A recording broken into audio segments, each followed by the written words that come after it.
Assalomu alaykum onlayn reklama a'zolari. Sizlar bilan g'aybona yana bir bora uchrashib turganimdan nihoyatda xursandman. Bugungi temamiz qandli diabet, sahar kasali haqida suhbatlashamiz. Ko'p insonlarda sahari bo'lgan insonlarda oylab, yillab davomida davolanib shifo topolmayapman degan bemorlar ko'plab uchraydi. Mani oyoqimdan gangren bo'ldi, saharim 30 dan oshib ketdi. Qancha davolansam ham saharim normaga kelmayapti. Oyoqimda gangren qora churuk tushdi.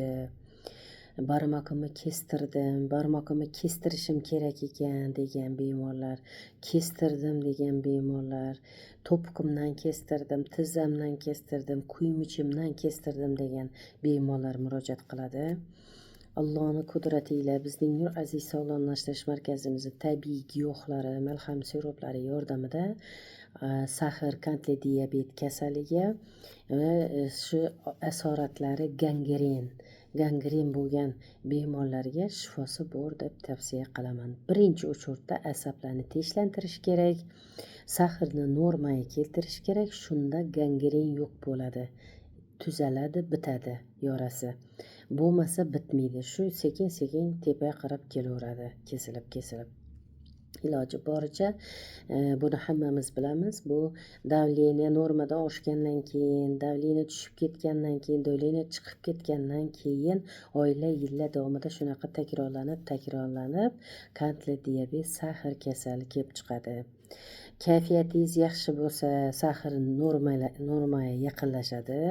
Kayfiyatingiz yaxshi bo'lmasdan asabiylashadigan bo'lsangiz, qandli diabet, sahar kasali ko'tarilib boradi.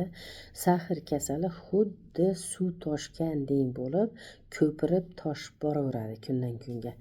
O'zingizga e'tiborli bo'lib, asablarni tinchlantirib, saharni normaga olib kelmaydigan bo'lsangiz, shunaqa bemorlar ko'plab uchraydi bizda.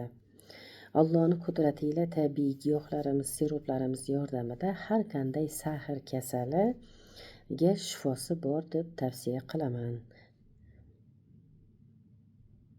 Bemalol kelib lechini olib sog'ayishlaringiz mumkin. Sog' bo'linglar, omon bo'linglar, layklaringizni bosaveringlar. Bemorlarga Allohim shifosini bersin. Sog'lom insonlar hech ham bemor bo'lmasin deb qolaman. Yuqorgi efirlarimda aytib o'tgandek, layklaringizni bosaveringlar.